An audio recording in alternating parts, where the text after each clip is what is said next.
Guys, so for today's video pala guys, so eto tayo ngayon. Actually, it's a recap na lang for this build. Kung anong ginawa ko dito na sa auto na to. So yun lang yung itatackle natin ngayon. So at first, yung problema pala nito guys is may speed loss. Yun yung concern. Kasi ito na auto pala guys is auto ng tropa ko si Alvin. So yung concern niya is speed loss. Tinesting niya, actually naka-sprint dash nga dito yung yung motor, pero nilaban niya sa FMA niya na naka-hyper dash. Naiiwan talaga. So yun yung pinaka-concern niya. And then nilapag din niya sa sa may isang competition ng BMAX. Hindi kasi ako nakapunta.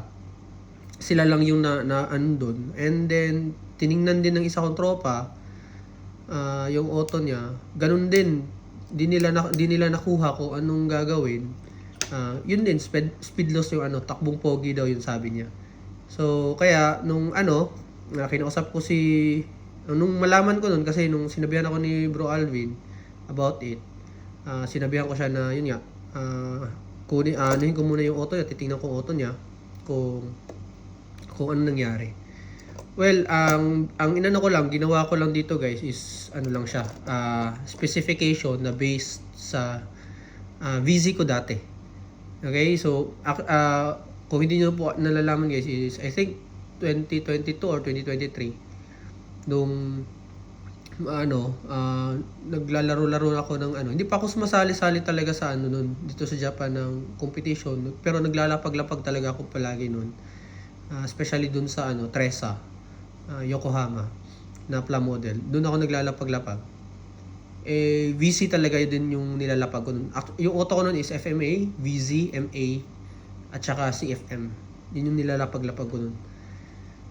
And so, based na lang sa sa pag ko dito, pag repair at saka pag rebuild ko nito, binase ko niyan siya sa yung experience ko regarding VZ. Okay? So yun yung ginawa ko dito. So disclaimer lang, lahat ng knowledge na ko is based lang talaga sa information ko. Based sa own experience ko. Yun lang, as in yun lang. So hindi ko naman i-disregard yung kung ano yung setup ng iba, kung anong mas effective sa kanila. So sa kanila na yun. So dito lang ako nag-focus. Dito lang tayo focus kung anong ginawa ko dito. So okay. So at first, regarding speed loss nga yung topic na sinabi ni Bro Alvin sa akin. So first is chinek ko yung dito, yung internals, yung gears, and then I found out sa gears niya is yun, may problema sa gears niya. So pinalitan ko ng isang crown gear ata, and at the same time nagpalit ako nito na gear. Kasi ito na gear is naka-lock na siya sa shaft.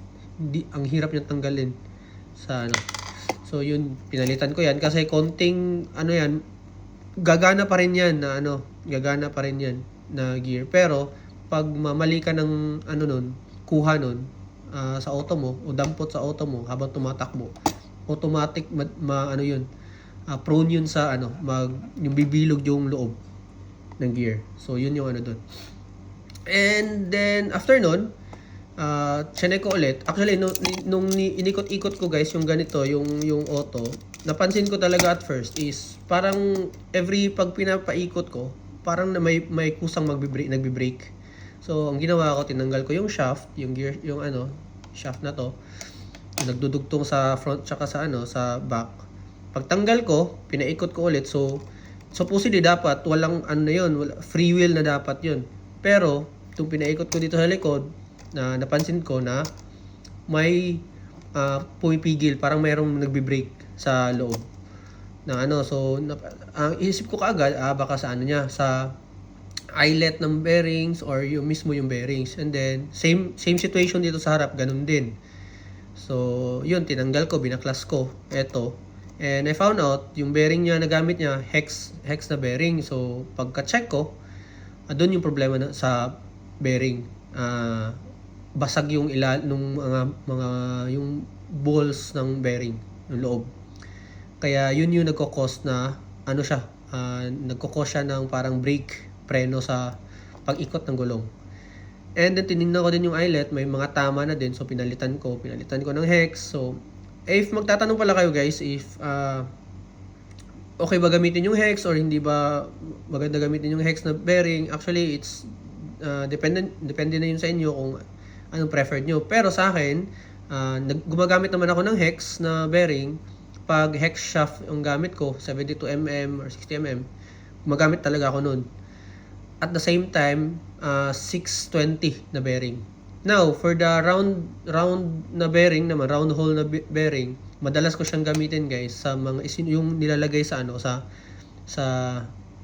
gears, yun, sa mga hindi counter, sa mga anong tawag nun? Na gear, basta doon ko siya, sinusuksok ko siya doon. Yun, madalas ko yung ginagamit. At the same time, pag gumamit ako ng hollow shaft na na shaft, for wheel shaft, yun din yung ginagamit ko, round. So, yun yung yun yung settings na ginagawa ko. Okay, so, di ko na itatakil no kung bakit ganoon, basta yun yung yung details ko nun. And, so, after nun, napalitan ko yung bearings, and then, yung eyelet ng bearings, napalitan ko. So far, gumanda naman din. Wala na siyang cause na may break nangyayari. So, I think from there, both the gears and the bearings, I think okay na yung speed loss na yun. And then after ng build pala, guys. So after nung ma-repair ko, ma-calibrate ko yung yung auto sa sa nangyari sa kanya. Actually yung na build niya is eto yung front dati sa first build niya. Dito yun. Dito yan. And then ito yung ginamit niya sa rear. So far, wala nang problema doon sa build niya. Kaso lang, hindi niya ginamitan ng ganito. Yun dito. Yan. Dapat kung gumamit kayo ng kunyari FC or ganitong type na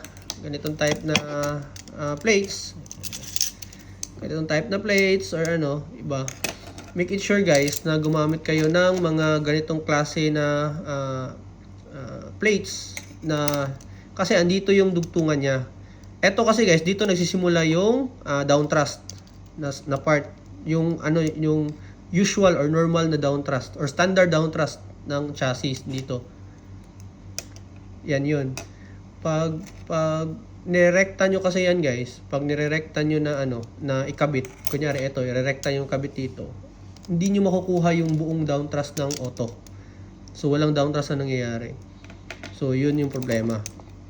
Kaya nung sinubukan ko pala guys, nung kinabit ko sa first part ng video, kinabit ko siya ulit, ganun, as part lang napansin ko nga na eto dito wala nga down thrust. And then nung nilagay ko din naman to, ganun, siya, hindi naman siya hindi ko din napatagos dito yung hindi nakatagos yung screw dito. So nagkakaroon ng problema nga sa sa down thrust. Tapos, nung nilagay ko rin, nung sinubukan ko rin ilagay talaga buo yung okay na yung setup, nilagay ko talaga, as in, finix ko dito, pinatagos ko yung screw para talaga mapihit yung down thrust niya dito sa harap. Naisip ko na since eto yung gamit na gamit niya na plate sa likod, yung nagiging limited lang yung magagamit niya na dampers dito sa likod. Kasi tumatama pag kunyari gagamit siya ng ganito, bowl or cylinder. Cylinder or bowl na type na dampers. Tatama na yun dito na part. So hindi niya magagamit. Ang magagamit niya lang is yung slimline, yung ganito. Yan lang yung magagamit niya. Which is nagiging limited yung option niya, lalo na sa mga races, which is dapat talaga wide yung range ng settings na or customization na magagawa mo sa auto mo na nakadepende kung ano yung layout na nakalatag. Dapat ganun yung setup talaga na binibuild sa auto, especially sa VMAX. Okay, so yun yung kaya naisip ko, pinagpalit ko.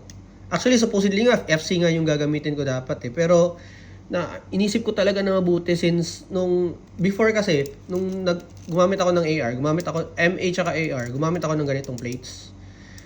Ngayon, dito sa plates na kasi na to guys, pang mapapansin nyo, lapit ko lang konti yan inilagay dito, parehong eto na butas, yung nilagyan ng screw, at saka eto na butas, parehong 19mm yan. Okay? So, discuss ko lang sa konti.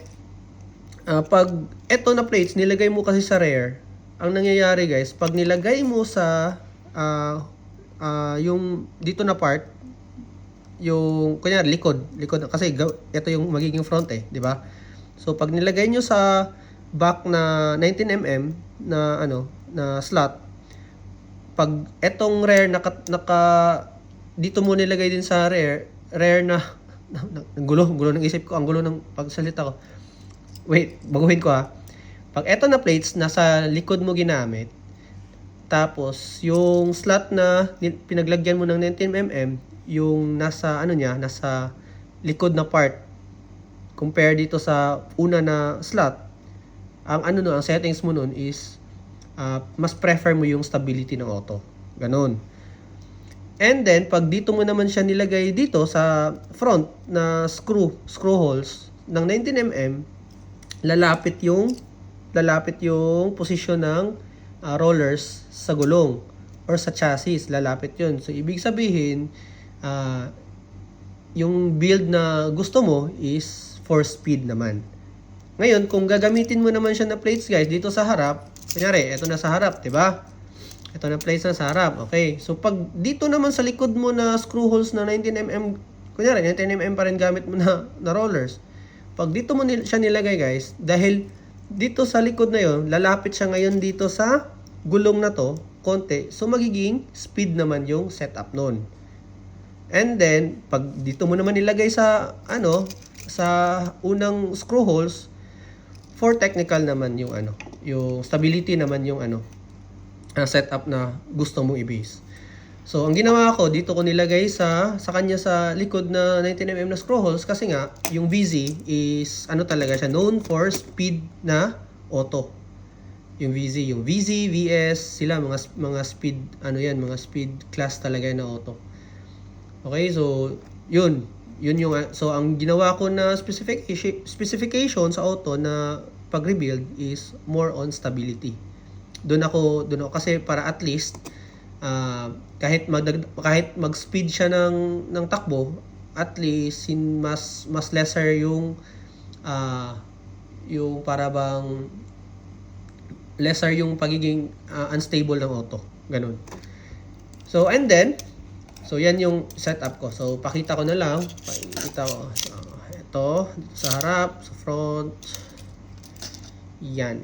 Okay, and then pala guys, discuss ko din dito guys kunyari guys, nakukulangan kayo sa down thrust nito. Okay, kunyari lang nakukulangan kayo sa down thrust. Ang gawin nyo guys is dito sa ilalim nito guys, sa ilalim ito yung sa screw na to, sa ilalim, maglagay kayo diyan, mag-ipit kayo diyan ng guys, ng washer. Wala na ata akong washer dito na maliit. Wala na. Yung pinakamanipis, tsaka pinakamaliit na washer, iipit nyo lang yan dyan. Kasi aangat to. So ibig sabihin, kusang mag-create siya ng more down thrust. And then kung concern nyo naman na sabihin nyo na medyo nakausli konti ito, wala problema doon. Lagyan nyo ng washer pa rin dito. Hindi ko na nilagyan ng washer, minadali ko na to guys So lagyan nyo na ng washer para hindi naman siya nakausli yung screw. Pero eto guys, hindi to siya problema guys na hindi nakalock dito. Kasi nakalock to dito So hindi matatanggal yan, kahit anong gawin hindi matatanggal yan diyan. Okay? So sa likod, so ito yung setup sa likod. So may kung napapansin nyo guys, may mga part na hindi naka-countersunk. Dapat countersunk to. Ito. Countersunk to. Ito na screw dito. Countersunk to. Dapat. For dampers. Ito naman. Countersunk dapat to. Okay? Countersunk dapat to. Countersunk. Para iwas DQ. Okay? So yun yung Hindi ko na kinountersunk kasi kulang-kulang ako sa 30mm na flatheads na screw. So sabi ko, kung ika-countersunk ko to tapos hindi ko din mailagay yung mga screw na gusto ko, yung setup na gusto ko, parang nagiging useless lang din. So isip ko na lang na si Bro Alvin na lang yung magka-countersunk na to, magre-repair ng yung mga minimal na repair na at least may guide na kasi. So, ano na lang sa kanya, parang i-ano na lang niya. Tatanggalin niya tapos i-ano na lang niya. Ibabalik niya pa rin sa dati yung setup. So, ganun. So, ito din yung sa ilalim. Pakita ko. And by the way pala guys, usual screw ko dito is 30mm. Ito. Usual screw ko dito is 25mm. If in case guys, ito talaga yung combo na dampers na gamit ko. If in case lang, may need ko nang mag-add ng weights based sa layout, ang nilalagay ko dito guys, sinasandwich ko dito yung nips na dampers dito. Yun lang yung additional ko dito. Wala na iba.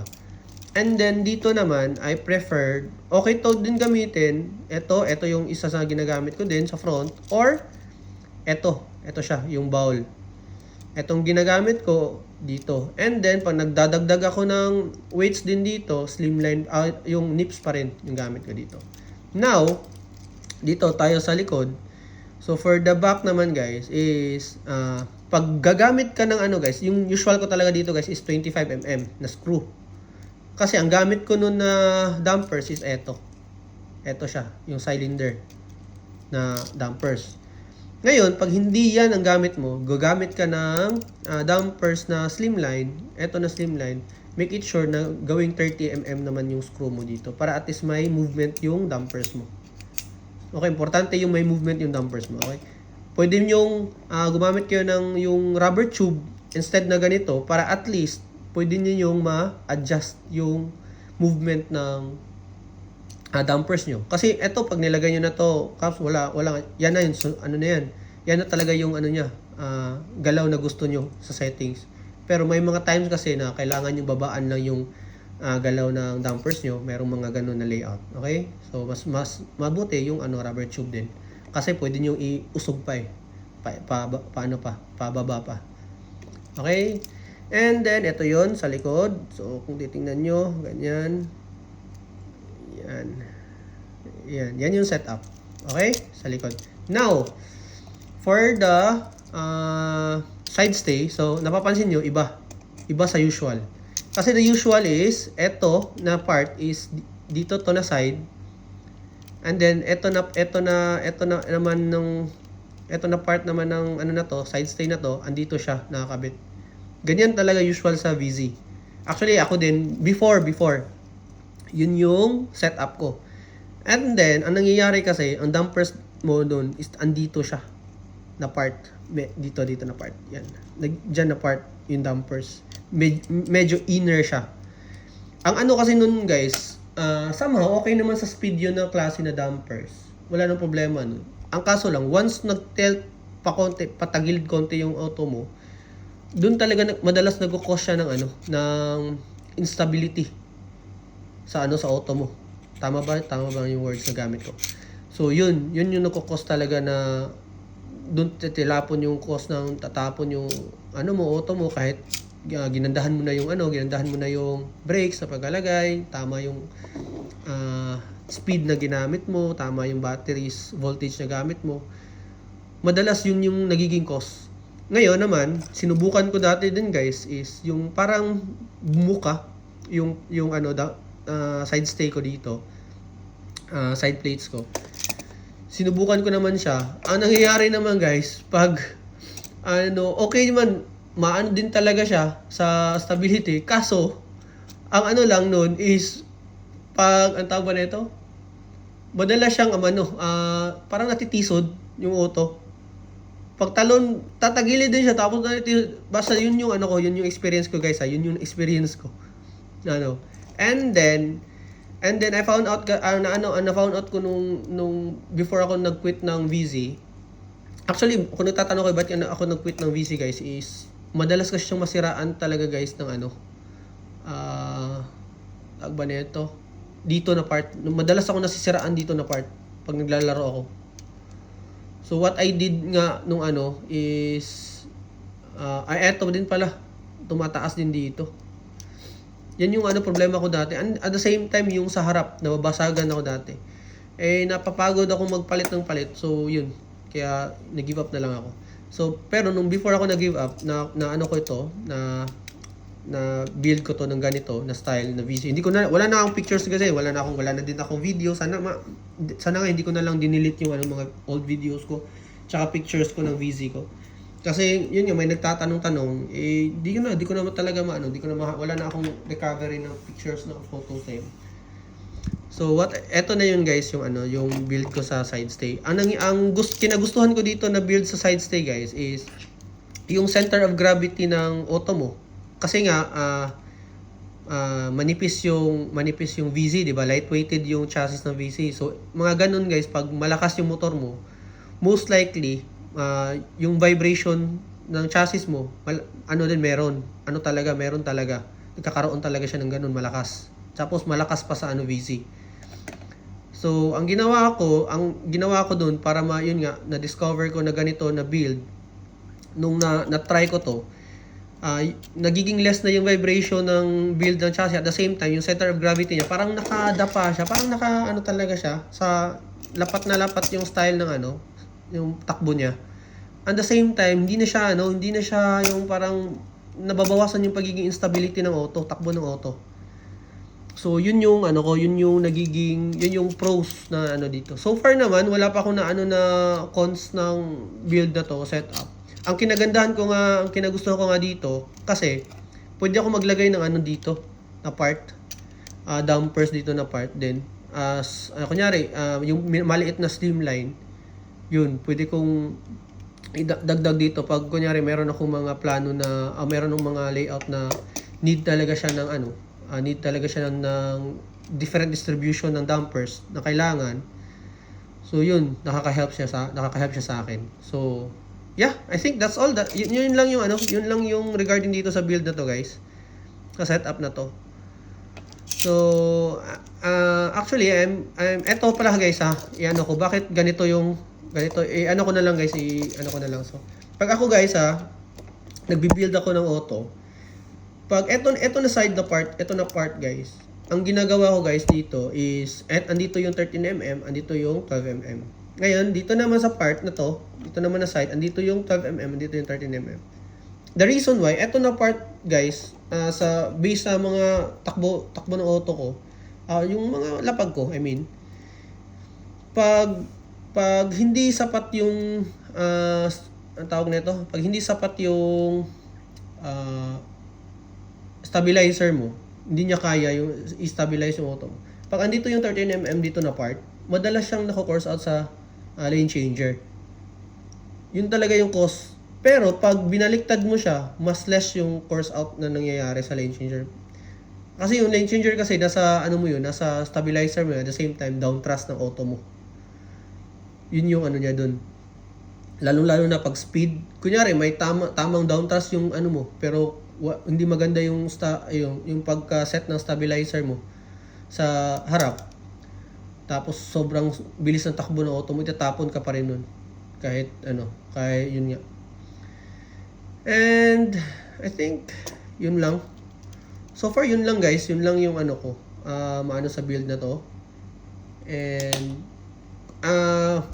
hindi pa naman to kukunin ni Bro Alvin sa akin kasi wala pa kaming oras na may balak na ata, parang sa Sunday kukunin niya ata.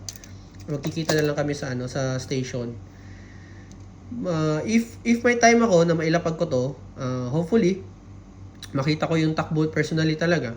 But if wala naman is ko na lang si Bro Alvin na magkumuha siya ng video sa takbo na to para at least naman din makita nyo guys yung takbo ng auto. So ipopost ko din yun. Basta hingi ako ng madaming shots ng takbo ng auto na to.